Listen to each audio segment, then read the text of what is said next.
Una pequeña introducción a los sistemas constructivos de carbono para que cuando vayáis a comprar una bicicleta tengáis algunas herramientas útiles que quizá os puedan servir para saber qué compráis mejor. Yo creo que intento preparar una charla didáctica que sea interesante y que os sirva para conocer un poco mejor el mundo del carbono que evidentemente aquí está muy bien representado.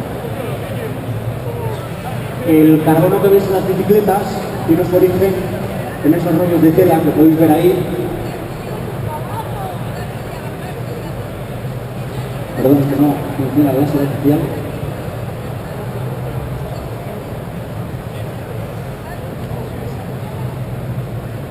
En esos rollos que podéis ver ahí, que son rollos de tela, que en realidad es la fibra de carbono. El origen de un cuadro de carbono siempre parte de este producto. La fibra de carbono son unos filamentos que van entrelazados, igual que cualquier otra tela de tapiz, y lleva una resina epoxi integrada. Es una especie de pegamento que tiene un comportamiento químico muy particular respecto a la temperatura y que lo que sirve es, antes de ser calentada, tiene un grado de flexibilidad y cuando se calienta a determinadas temperaturas y se deja enfriar, se queda rígido y todas esas fibras de alguna manera conforman lo que podéis observar aquí en la feria, que es el carbono, tal y como nosotros le llamamos. Los usos del carbono son muy variados, como sabréis. Tenéis usos aeronáuticos, aeroespaciales, vehículos de motor y algunos artículos de deporte. Es muy importante porque, como veréis más adelante, la mayoría del carbono que se fabrica no se fabrica para elementos deportivos, como alguno podría pensar, sino que prácticamente es un consumidor minoritario de la fabricación de carbono. El 15% del carbono es para el deporte y dentro de todo el carbono que se destina al deporte, solo el 20% se hace en bicicletas, con lo cual hay una frase que es muy conocida de que no se hace carbono para bicicletas, quiere decir que aprovechamos carbonos existentes para otros usos y esto de alguna manera limita las técnicas constructivas, como veréis en las siguientes diapositivas. Haciendo un poco de historia, para los que quizás no tengan una retrospectiva muy grande, la forma de hacer desde 1930 los cuadros es la que veis en la fotografía de la izquierda, en el cual unos tubos ensablados en unos loops que se llaman, o unos racores, que son esas piecitas de ahí arriba, conformaban un cuadro tal y como lo conocemos de manera clásica. Todas las fixis que hay por aquí, de alguna manera, están concebidas, aquellas que no son de carbono, de esta manera constructiva. Cuando se empezó a utilizar el carbono, lo que se hizo es sustituir los tubos metálicos por tubos de carbono utilizando racores e instrumentándolos. Entonces, esta fue la primera forma de meter carbono en una bicicleta allá por los años 80. En 1986 se presenta el primer cuadro de carbono con homologación para competición. Lo hace la fábrica francesa de Louvre con racores y con tubos muy redondeados. La estética es prácticamente igual que un cuadro de acero y de alguna manera lo que consigue es aportar a la bicicleta sobre todo ligereza. Se aparta en aquel momento lo que era predominantemente acero y se empiezan a utilizar tubos redondeados de carbono. La marca TVT, que son los fabricantes de los tubos, son los que colaboran con Louvre y llegan incluso a fabricar bicicletas que algunos seguramente recordaréis porque se utilizó durante cierto tiempo el equipo Reynolds en aquel momento. En 1992 y 1994 se hacen estas dos bicicletas que son famosas por diferentes razones y son monocascos de carbono. Son la primera vez que se construye la bicicleta de una sola pieza y se fabrican con estas formas, primero porque aerodinámicamente eran mejores, pero sobre todo porque era la única manera de utilizar el carbono para poder hacer una bicicleta en un sistema monocasco. Monocasco es decir, una sola pieza. Entonces, es Mike Burrows, el ingeniero que diseña para Borman en el año 1992 las Olimpiadas de Juegos Olímpicos de Barcelona, la Lotus, y el récord de la hora que prácticamente, aunque para muchos de nosotros parecía una bicicleta aeronáutica, llevaba ya 2 años inventada, o prácticamente se copia la estética o la forma de construir la bicicleta en monocasco. Hay una cosa muy curiosa porque el sistema monocasco en el año 1992 existía, pero sin embargo la bicicleta de doble diamante, que es la bicicleta que nosotros conocemos como clásica y es la única que está homologada como bicicleta de competición, que es esta de aquí arriba, se siguen haciendo los tubos de carbono y los racores se siguen haciendo de aluminio. De esta manera hay gran contraste en el mismo año entre una bicicleta que parece del futuro y una bicicleta relativamente antigua. Sin embargo, cuando se hace la primera bicicleta de doble tubería de carbono en monocasco, han pasado 7 años. Y tecnológicamente es francamente mucho tiempo. Si la UCI en el año 1994, 94-96 no habría impedido la evolución de esta bicicleta, seguramente las bicicletas actuales no tendrían este aspecto. Tendrían otro aspecto porque los monocascos eran mucho mejores y mucho más avanzados. Pero la UCI determinó que la bicicleta no podía perder su esencia de doble diamante.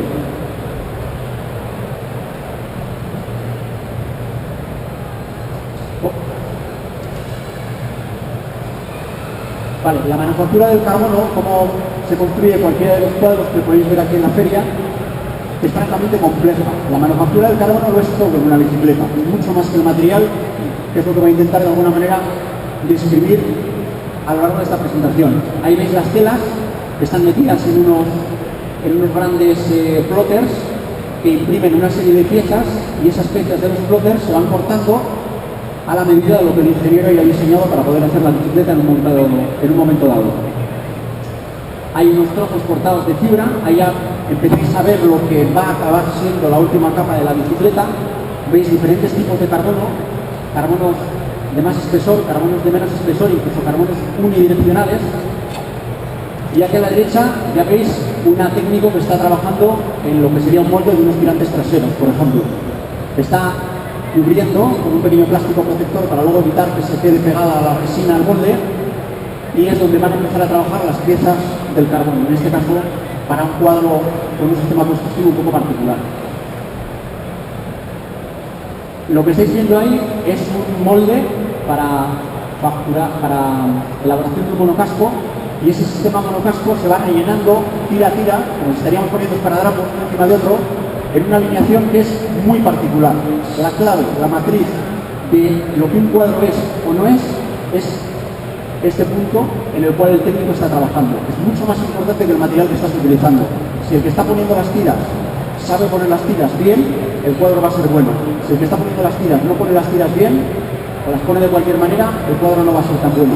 Por lo tanto, lo que determina el precio del cuadro sobre todo es la mano de obra que lleva a hacer ese cuadro.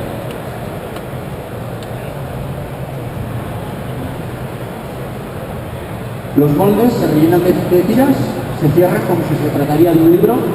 Ahí veis los tipos de molde, unos son unos tirantes traseros y estos son unas vainas, y dentro se puede rellenar de determinados productos. Para que el tubo sea tubo hay que rellenarlo. Normalmente se suelen meter matrices plásticas, se suele meter incluso arena en algunos fabricantes, y también una especie de globos que se hinchan para apretar el carbono desde dentro. Este sistema constructivo determina el precio y determina la calidad del cuadro. Cuando se mete el molde, ese molde se encierra dentro de una bolsa de vacío, porque el oxígeno de alguna manera que quede dentro del cuadro va a dejar debilitado el carbono. Si se queda una burbuja de aire dentro del carbono, es muy probable que ese carbono se parta. Entonces, lo que suele suceder es que hay grandes bombas de vacío que absorben absolutamente todo el aire con unas presiones muy elevadas para que el carbono sea realmente rígido. Una vez que tenemos cerrado el paquete del carbono, lo metemos en este horno, que es un horno autoclave, en este caso de gran capacidad. Aquí entrarían aproximadamente unas 8 cuadros enteros, entrarían en ese horno. Aquí veis los moldes de plástico antes de cerrarlos, y el horno en autoclave. Este es un HAL, ahí simplemente entran 3 bicicletitas. Cada constructor, cuando hace las bicicletas, determina qué tipo de horno, en función de las producciones que tenga pensadas, va a utilizar. Puede utilizar un horno más grande o un horno más pequeñito, como cualquier horno normal. Cuando la pieza se ha cocido a unos 100 grados, un poco en función del carbono que se utilice, hay que dejarlo que se enfríe, y es el momento de la apertura del molde. De aquí se saca una pieza. Esta concretamente es una pieza para una horquilla delantera. Se abre el molde, ya veis cómo queda de alguna manera, marcado totalmente el carbono, perfectamente bien, y una vez que esto está terminado, lo que se hace es el lijado. Todos los sobrantes que han quedado del cuadro, todas las pequeñas gotas de resina que no han quedado perfectamente adheridas, se lijan, se sin afectar la estructura del cuadro y se termina. Esto es una pieza, esto es un cuadro que prácticamente ha salido ya entero del autocuadro. Una de las cosas que la organización me pidió que tratase de explicar dentro de la dificultad que quiero que entendáis que tiene, era explicar a distinguir lo bueno de lo malo. Y sobre el carbono, si no tienes unos conocimientos mínimos, es francamente complicado. Voy a dar una serie de datos y voy a dar una serie de observaciones que espero que os ayuden precisamente a saber distinguir la calidad de lo que no es calidad. Desgraciadamente, los que nos dedicamos a la industria de la bicicleta sabemos que la gran mayoría del público, desgraciadamente, lo único que es capaz de valorar son los aspectos estéticos de la bicicleta. Los aspectos estéticos de la bicicleta están totalmente condicionados, fundamentalmente por el marketing y por nuestras propias sensaciones. Hay a quien le gusta un color, hay a quien le gusta otro, hay a quien le gusta una forma, hay a quien le gusta otra. Todos, que más que menos, nos vemos representados en los ciclistas que salen en los medios de comunicación, las revistas especializadas, etc. Y desgraciadamente la mayoría de la gente no es suficiente original como para hacer tendencia. Nos dedicamos básicamente a copiar qué es lo que hacen los demás. Por eso nos gustan o no nos gustan las cosas. Pero la calidad es otra cosa. La calidad de un cuadro nada tiene que ver con la pintura, al menos desde el punto de vista constructivo. Lo que determina un cuadro sea bueno es, uno, la manufactura, el sistema constructivo, la mano de obra. ¿Quién ha hecho mi cuadro? Eso es capital. No es lo mismo que lo haga un ingeniero que ha trabajado con 30 años de experiencia en Fórmula 1, trabajando el carbono todos los días de su vida, que con el trabajo de una persona a la cual le han dicho, mira, tú pon las tiritas así, esto luego se va a pegar en el horno perfectamente bien y con esto va a salir un cuadro. La cualificación de la persona es capital a la hora de valorar la calidad de un cuadro. En segundo nivel, el diseño estructural y el plano de fibras. Hay ingenieros más competentes que tienen medios mucho más sofisticados para determinar dónde puede aplicar grados de ligereza, grados de rigidez y grados de confort en la bicicleta. Y hay ingenieros que tienen menos experiencia, menos conocimiento y menos, de alguna manera, solvencia profesional a la hora de hacerlo. El hecho de que un ingeniero tenga 20 años de experiencia trabajando en cuadros de carbono, evidentemente es un aval que da muchísima garantía a la hora de comprar ese cuadro. El que es un ingeniero que quizá no tenga tanto prestigio o que quizá haga una serie de diseños que estén condicionados un poco por su visonía y su falta de experiencia, es muy difícil que consiga hacer un cuadro realmente bueno.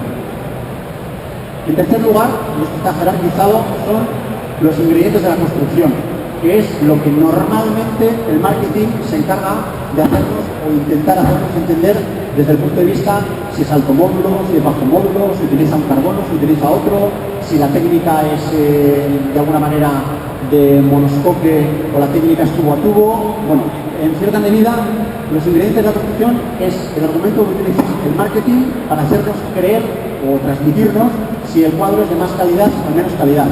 Aquí hay una infinidad de palabras que podéis disfrutar de ellas aquí en la feria, que tienen mucho o poco sentido a la hora de decirnos realmente si nuestro cuadro es bueno o no es bueno. Pero el marketing, desgraciadamente, ha vaciado mucho de contenido estas palabras. Entonces, las palabras que suenan de una manera, pero realmente no tienen contenido detrás, o no quieren decir lo que realmente están diciendo, desgraciadamente lo único que llevan es al error del cliente. Y el cuarto es el tipo de fibra de carbono que utilizas, el módulo de flexión de la fibra y la resina tensión de la fibra. Carbono se mide en dos variables prácticamente, no hay que volverse muy loco.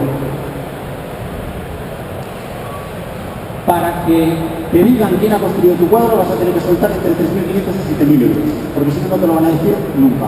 Entre otras cosas porque no le interesa a nadie quién ha construido tu cuadro. Creo que me habéis entendido. Si quieres saber quién lo ha diseñado, vas a tener que gastarte entre 2.500 y 3.500 euros aproximadamente. Estoy hablando del cuadro, no hablo de bicicletas. Si no, no vas a saber quién ha diseñado tu cuadro. Es una información que puede considerarse no relevante para el cliente. Para comprar un cuadro en el cual me estoy gastando entre 2.000 y 2.500 euros, voy a conseguir quizás que me digan con qué está hecho, y algunos parámetros, como puede ser en este caso, el grado de absorción o el grado de flexión que puede tener el cuadro desde el punto de vista mecánico, que me hace una indicación de si el cuadro es más rígido o menos rígido, cuantificado, no porque lo diga quien sea, no, en números, para que nos entendamos todos mejor. Y si gastas 1.500 o 2.000 euros en un cuadro, te van a decir cuál es el material que han utilizado para hacerlo. Y este es el fin de la historia en cuanto a los materiales. De ahí para abajo no existe. Quiero decir, no existe, ni sabes quién lo ha hecho, ni sabes de qué está hecho, ni sabes quién lo ha diseñado, ni sabes qué carbón ha utilizado, no sabes nada. Los ingredientes de un cuadro. ¿Qué es lo que queremos cobrar? Queremos comprar 100% carbono. Eso es lo que la mayoría de la gente cree que está comprando. Quiero un cuadro de carbono. Bien, eso tiene un precio. Tiene un precio que puedes estar o no estar dispuesto a pagar. Y quien te lo vende se supone que debería estar perfectamente informado de si el cuadro tiene, por ejemplo, fibra de vidrio o aluminio, que es lo que suele suceder cuando el carbono es de bajo coste económico. Se utilizan materiales más baratos que exigen de menos tecnología, que evidentemente van perfectamente provistos y perfectamente atrechados de carbono por fuera, para pensar que llevas un cuadro de carbono cuando realmente lo llevas. No existe regulación legal a este respecto. Quiero decir que nadie puede sentirse timado por ello, porque ninguna ley obliga a decir que el cuadro es 100% de esto o lo otro. En la alimentación estamos muy acostumbrados a ello, pero desgraciadamente en carbono, todo lo que parece carbono es de carbono. Desgraciadamente, cuando te dedicas, como nosotros a veces tenemos la curiosidad de hacer, a martillar los cuadros por dentro, pues te encuentras grandes sorpresas acerca de con qué están hechos estos cuadros. Puede ser que el cuadro tenga más de carbono, porque puedes utilizar elementos para mejorar las condiciones del carbono, como puede ser el Kevlar, como puede ser el titanio, como puede ser el grafeno, por ejemplo. Es muy raro que estos componentes sean introducidos en la bicicleta y que no te lo digan, porque como es mucho más caro, hay que sacarle de alguna manera punta al producto y hay que decir que lleva este tipo de componente o lo lleva en esta medida, porque todo el mundo entenderá que es una opción de mejora para encarecer el producto. No es como el aluminio o la fibra de vidrio, que lo que se utilizan es para todo lo contrario, para que sea más barato. Ahí en la derecha, por ejemplo, podéis ver la utilización de Kevlar en estructura honeycomb, que es probablemente la forma de fabricación de tubos más avanzada que existe hoy en día. Carísima. Ese tubo vale 4 veces lo que vale un tubo de alta gama normal de carbono, con lo cual es disparatado en precio, al menos de momento. Los tipos de fibra, que esto en cierta medida yo creo que a alguien le puede ayudar, prácticamente que se utilizan son estos: el 12K, el 3K, el 1K y el unidireccional. En el aspecto de la bicicleta se ven carbonos más gruesos y carbonos más estrechos. Incluso hay carbonos que prácticamente no se sabe si son o no son carbono. Lleva la duda, porque pero esto es carbono, no veo el trenzado. Ese carbono, si es un carbono unidireccional realmente, es un carbono de unas características superiores desde el punto de vista tecnológico al 12K y al 3K.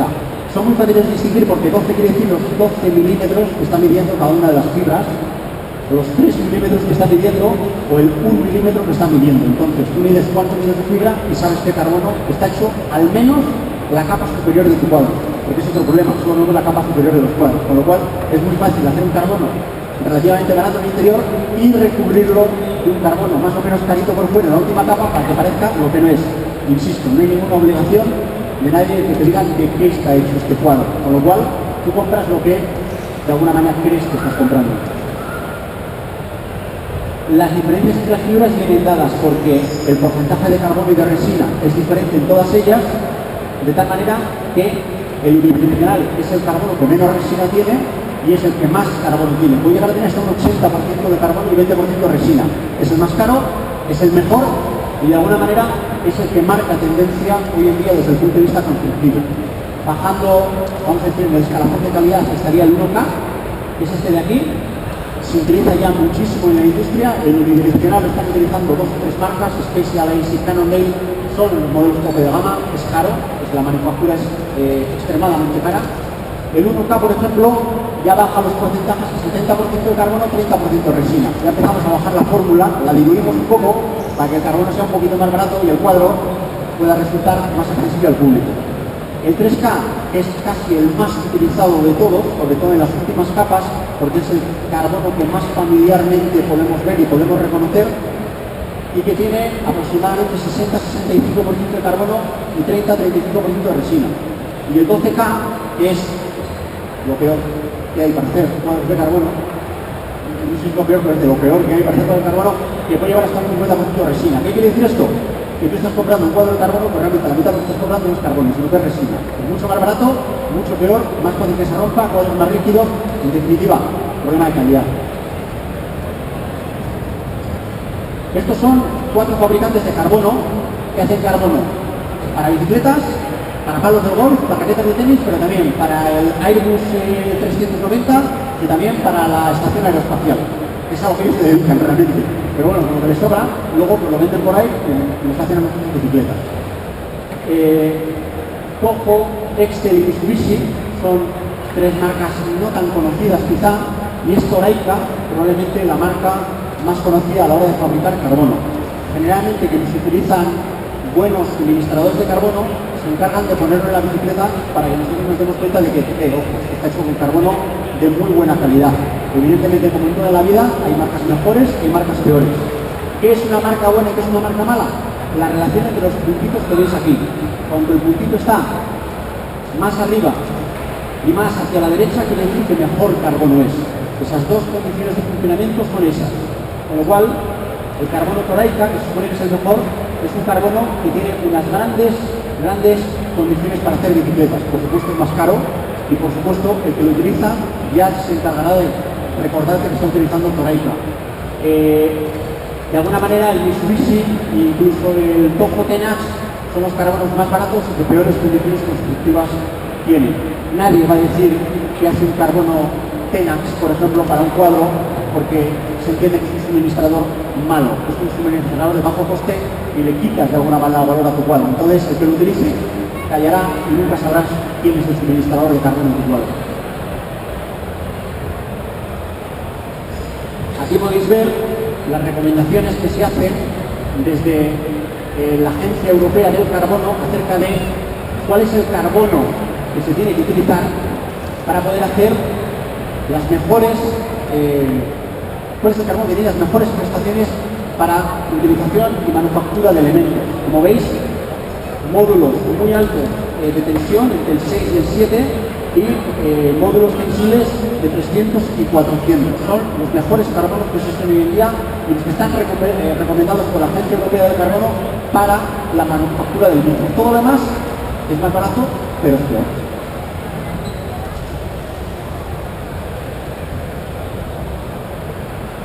Los dos sistemas que existen hoy en día en el mercado, y casi no, diría que casi que no hay un tercero, para hacer un cuadro son el de la izquierda, que es un cuadro monocasco, que es un cuadro que está hecho de una pieza, es un molde con media bicicleta rellenado de sus fibras, puesto contra otro molde, y es característico porque ves que tiene una especie de dorsal, generalmente suelen mantenerlo, una dorsal en todos los tubos. El cuadro se hace así, se pega, y por lo tanto el cuadro se podría, si me podéis entender así, partir por la mitad y abrirlo otra vez en dos trozos. Ese cuadro es un cuadro que está hecho en un libro, eso es un monocasco, y está hecho de tal manera que el triángulo central es una sola pieza. Se mete al horno como una sola pieza y como una sola pieza sale y como una sola pieza se construye. Y a la derecha tenéis el sistema tubo a tubo, que es coger e ir pegando los tubitos de la bicicleta. Los dos sistemas tienen cosas buenas y cosas malas. El monocasco suele ser más ligero, pero tiene problemas de control de rigidez. Son cuadros que no suelen ser tan rígidos, es difícil hacerlos rígidos. Y son ligeros porque se utiliza muy poco carbono, casi lo mínimo posible. En el de la derecha se puede aplicar mucha rigidez al cuadro porque simplemente es poner una capa más, en el otro no puede rectificar, en el tubo a tubo puede rectificar, pero el poner más carbono implica más peso, con lo cual los tubo a tubo suelen ser un poco más pesados y un poco más rígidos, y los monocascos suelen ser un poco más ligeros y un poco más blandos. Esto es en general. Por supuesto, en cualquiera de los dos sistemas podéis encontrar casi lo que queréis, en bueno y en malo. La vía del carbono, que seguramente si leéis panfletos de marketing dirá que es infinita y que te permite hacer 200.000 millones de kilómetros, eso no es verdad. Y si hay algún ingeniero en la sala que sepa un poco de fatiga de materiales, sonreirá porque es bastante conocido que el carbono tiene un nivel de fatiga y sobre todo cuando se manufactura un carbono que es de mala calidad, el nivel de fatiga es muchísimo más corto. Por eso hay carbonos que viven 3 años y hay carbonos que viven 10 años. Carbonos que viven 20 años, esto prácticamente no existe. No quiere decir que se rompan, pero simplemente no tiene las condiciones materiales que tenía cuando se vendió, ni siquiera parecidas. Ha perdido muchas de sus características, fundamentalmente rigidez. El material se fatiga y el material se dobla. Por lo tanto, aunque para muchos usuarios esto no tenga ninguna importancia, hay que entender que el carbono se muere. Si es malo, se muere antes, y si es bueno, pues es un poco más longevo. Eso que veis ahí en la foto es un banco de testado de pruebas de rigidez. Tú puedes meter un cuadro cualquiera ahí y ver si su rigidez se mantiene en el tiempo o su rigidez de alguna manera ha, por ejemplo, sufrido una pérdida un 10 o un 20% tras 30.000 kilómetros o 5 años de uso, por ejemplo. Esto es una cosa que nosotros de alguna manera le prestamos mucha atención. Nos gusta ver cómo envejecen los cuadros y qué materiales son los que mejor envejecen y cuáles son las técnicas constructivas que mejor envejecen o peor envejecen. En líneas generales, si el cuadro está construido por un mal ingeniero y es de mal material, no puedes augurarle una larga vida. Seguramente en 5 años el cuadro está muertísimo si esto no está roto ya directamente. Las roturas del carbono son relativamente frecuentes porque es el peor defecto que tiene el carbono. Ante los impactos, de alguna manera, y la resistencia al módulo de flexión es muy baja si la comparas con el aluminio, con el titanio o con el mismo acero. ¿Por qué? Porque los otros elementos son relativamente maleables y el carbono no tiene grado de maleabilidad, al menos el que se utiliza. Entonces, un impacto de una piedra o una caída que no tiene amortiguación parte el cuadro por todos los lados. Esta que ha podido ser pues, una de las caídas con rotura más famosas de los últimos tiempos, que es la de Alberto Puntador en el Tour, que se especuló acerca de si se había caído porque se había roto el cuadro o si se había roto el cuadro fruto de la caída. Cualquier ingeniero que sepa un poco de construcción de cuadros te dirá claramente que ese cuadro se ha roto por el impacto de la caída. Un cuadro es muy complicado que se rompa por ahí, por la propia configuración, en este caso de la bicicleta del Contador. ¿De acuerdo? Eso es un impacto probablemente frontal o medio lateral, es el cuadro se parta por la mitad, igual que se parte un espagueti antes cuando lo sacas del paquete, ¿no? La sensación es prácticamente la misma. Las garantías, que es algo muy gracioso y que a la gente le trastorna muchísimo, si mi cuadro tiene garantía o no tiene garantía, bueno, el que ha fabricado el cuadro, mucho antes de eso, puesto a pensar en el concepto de la garantía y qué es lo que te garantiza y no te garantiza. Y aquí está todo inventado. Es muy sencillo. Hay quien toma la determinación de decirte, yo te voy a dar una garantía de fiabilidad porque mi cuadro es fantástico. No estoy tan seguro de él que aunque se te rompa dentro de 10 años te voy a dar otro nuevo. Bueno, pues lo que sucede, el único truco económico, ese cuadro tiene un porcentaje aumentado de precio para que en caso de que se rompa, tu cuadro esté pagado. Eso sí es sencillo. Desgraciadamente las garantías desde el punto de vista económico funcionan así. Y en los mercados de fabricación a gran escala se funciona así. Por lo tanto, hay un porcentaje de roturas que es casi inevitable. Los cuadros de carbono se rompen porque se tienen que romper, porque no siempre se puede garantizar que no se van a romper. Lo que pasa es que evidentemente, si quien quiere que lo haga, y depende de cómo lo haga, se romperán más o se romperán menos. Y hay cuadros que se rompen mucho y hay cuadros que se rompen poco. Sencillo. Y sin embargo, hay otras políticas de marcas que dicen, yo te lo garantizo por 5 años, porque saben que ese cuadro se va a romper. Y saben que se va a romper más cuanto más viejo esté el cuadro. Eso no quiere decir que el cuadro sea peor respecto al de garantía de por vida. No. Eso es un error muy común de la gente. Eso simplemente, lo que está haciendo el cuadro y lo que está ahí con los numeritos de los presupuestos, lo que ha determinado es que a partir de 5 años se van a partir cuadros y económicamente nosotros no podemos soportarlo. Entonces, si alguien piensa o se le pasa por la cabeza que la garantía de por vida es sinónimo de mejor calidad de cuadro, está un poco equivocado. Lo que está es pagando más caro el cuadro. Es un seguro. Funciona exactamente igual que un seguro. Tienes un seguro por 3 años o tienes un seguro por 10 años. Entonces, ese seguro funciona en función de la cuantía económica. Más pagas, más asegurado estás.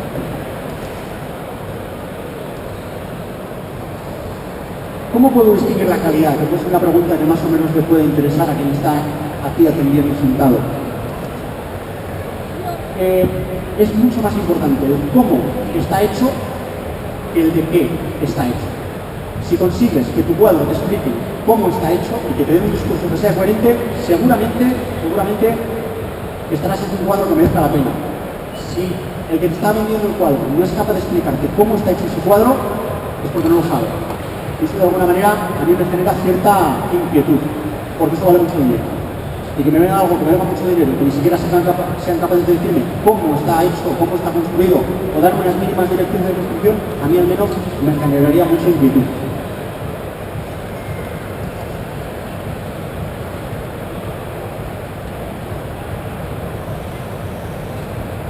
Ahí veis un análisis de pues, probablemente muchas de las marcas conocidas en el mercado, en el cual se compara la stiffness torsional, de alguna manera la capacidad de absorción de la horquilla que tiene a la hora de absorber baches, vibraciones de la carretera, etc.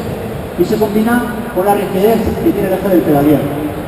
Ahí veis un montón de marcas, un montón de modelos, todos estos números están publicados. Y la mayoría de los testes que se realizan de manera independiente son bastante fidedignos. Aquí no estamos muy acostumbrados a ver este tipo de números. No sé si es que no nos interesan porque quien nos vende las bicicletas no le interesa que lo sepamos. En realidad no da exactamente igual. Lo único que es que sepáis que no hace falta comprarse un cuadro de carbono sin saber lo que te estás comprando. Lo que hace falta es informarse bien de qué estás comprando y conseguir sacar la información. Hombre, como es lógico, la información que habla de lo que yo hago, evidentemente está muy subjetivizada y generalmente yo voy a destacar las virtudes de mi producto y voy a intentar ocultar los defectos que tenga el mismo. Pero generalmente este tipo de análisis son análisis longitudinales hechos por, aparentemente, expertos independientes que valoran las cosas de una manera notarial, sin entrar en juicios de valor, si mejor o si peor. Ahí están los números. A la derecha tendríais bicicletas de mejor calidad porque son más absorbentes y más rígidas, y a la izquierda bicicletas de peor calidad porque son menos absorbentes y menos rígidas. Y entre medio, pues hay un poco de todo. ¿Cómo se sabe esto? ¿Cómo salen esas gráficas tan maravillosas? Haciendo estudios torsionales sobre los propios cuadros. Los cuadros se someten en esa máquina de torturas a diferentes tipos de flexiones y a diferentes tipos de deformaciones y salen estos mapas que te dicen si tu cuadro es o no es resistente, si es o no es absorbente. Un cuadro, por definición, debería de ser absorbente en unos puntos y debería ser muy rígido en otros. Sin embargo, hay cuadros, veis, en este caso, el tipo de análisis en función de las fuerzas donde están aplicadas se comporta de manera muy diferente. Esto sería muy importante que todo el mundo tuviera esta información a mano, pero no creéis que la vais a conseguir fácil, bastante complicado.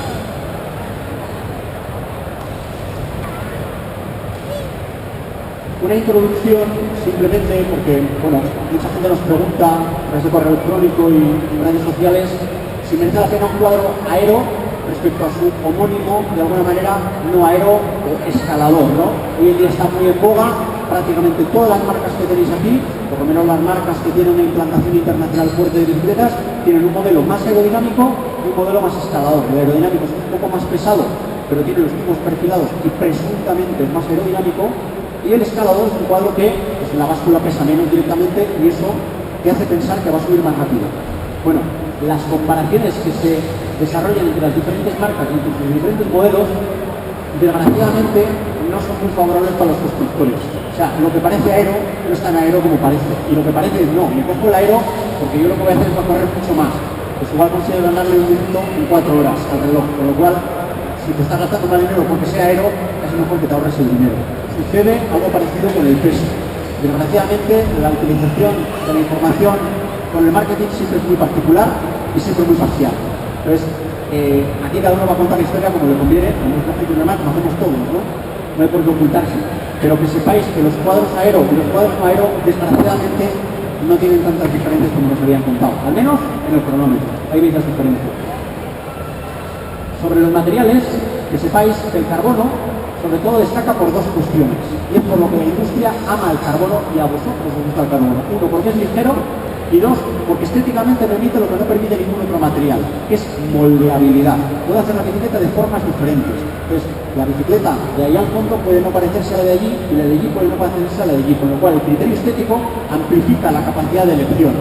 Antes, un cuadro de acero respecto a otro cuadro de acero era francamente difícil saber cuál era más bonito y cuál era más feo, porque era una cuestión de pintura. Todos eran exactamente iguales. Sin embargo, hoy en día los cuadros tienes perfiles razonablemente clásicos, un doble diamante sin looping, o tienes perfiles que en un momento dado pueden ser muchísimo más agresivos, grandes loopings, barras que están totalmente dobladas, cosas que casi han perdido el sentido desde el principio. Entonces, de alguna manera, el carbono lo que mejor tiene es eso, pero no penséis que el carbono es maravilloso. El carbono tiene muchísimos problemas y uno de ellos es la durabilidad. El carbono no es eterno. El titanio, por ejemplo, le saca mucho ventaja como material a la hora de construir bicicletas, pero hay muchos problemas con el titanio. Uno, es caro. Dos, que la manufactura es mucho más cara todavía que la del carbono y que no puedes dejar en manos de un tercero que haga un cuadro de titanio, porque no funciona nunca. Quiero decir, el titanio te lo tiene que hacer alguien que sabe mucho de cuadros, con lo cual encarecería muchísimo el producto. El carbono, al menos para empezar a trabajar carbono y tener una etiqueta de carbono, lo puede hacer casi cualquiera.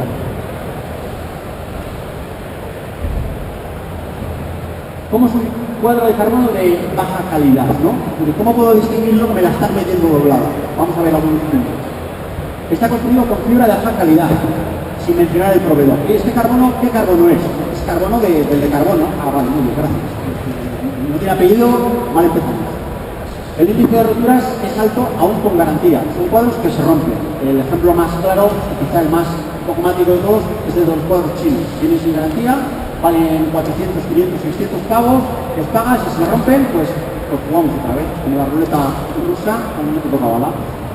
Las características del material son con un módulo que requiere flexión medio o bajo, no se nombra. Se dice que son cuadros sin módulo. No, tiene módulo, pero no es malísimo el módulo. Si ponemos que es la velocidad punta de este coche, son 60 km por hora, no lo va a querer comprar nadie. Se ve que es de la misma manera que para vender un neumático tú tienes que decir a qué velocidad se puede poner ese neumático. Para vender etiquetas de carbono, todas valen para todo y todas son maravillosas. Cosa que evidentemente habréis entendido que es irónico porque no es verdad. Cuando se cita el high módulo, se usa en algún punto para abaratar los costes. Esto es sencillo.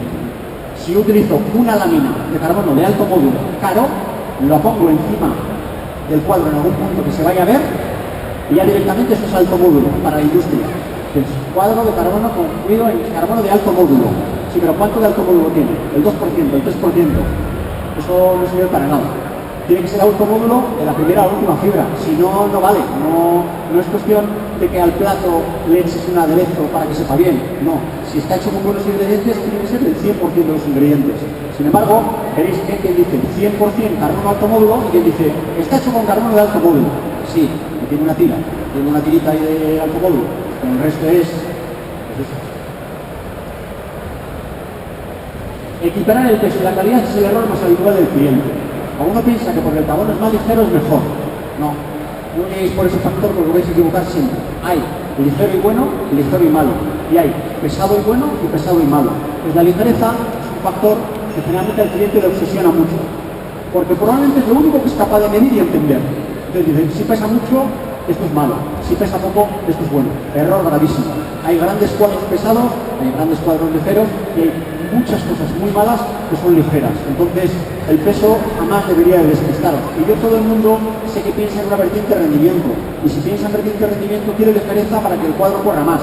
Ya, pero si ese cuadro se rompe, si ese cuadro tiene un problema de rigidez, porque es terriblemente maleable el cuadro que tienes, realmente la ventaja que tienes en esa diferencia la estás perdiendo por otro lado, con lo cual te la han metido a un lado.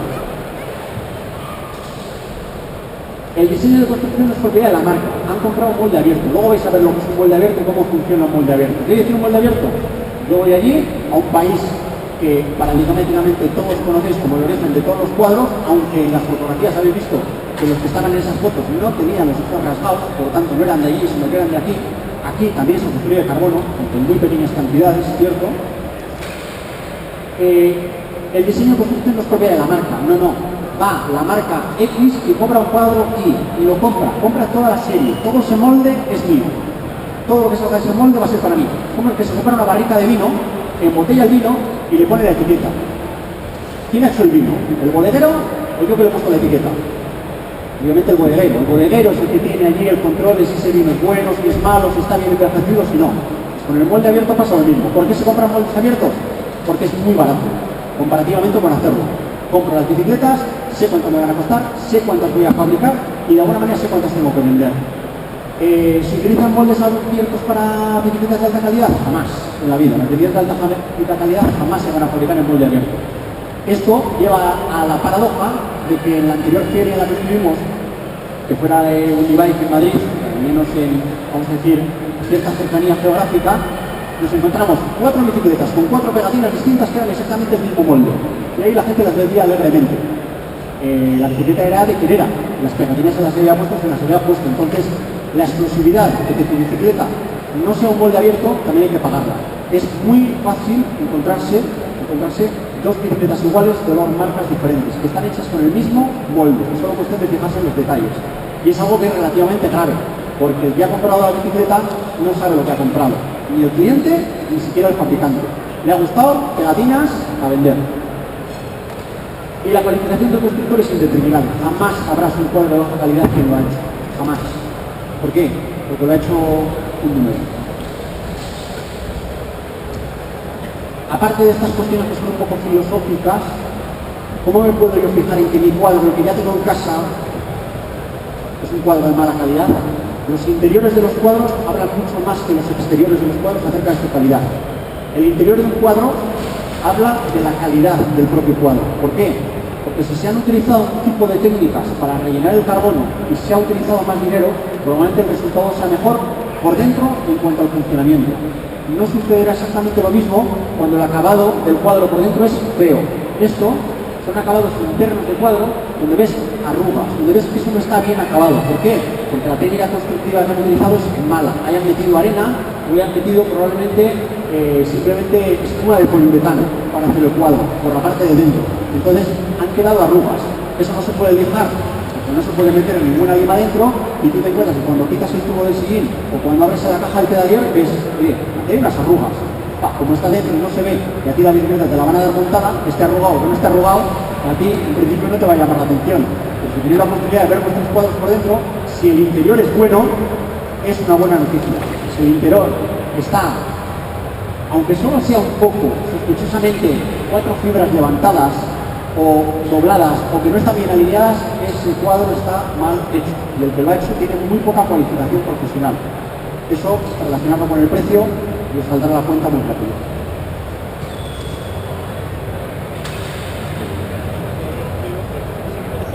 Insisto, en la parte exterior todos los cuadros son muy bonitos. Todos, por exterior, hay que mirarlo por dentro. Por dentro no sabéis que el cuadro está bien hecho, está mal hecho. Esto es un molde, esto es un catálogo de un señor de ojos rasgados que se presenta a la feria de Taiwán en Eurobike y que vende bicicletas. Vende bicicletas negras. Tú vas, te compras el molde, te compras una tirada de ese molde con precios diferentes y le pones tus pegatinas, las que tú quieras. Ciclo Gorrión, pues ya está. El Ciclo Gorrión tiene bicicletas de carbono y un aspecto inmejorable. Toda bicicleta en molde abierto es una mala compra.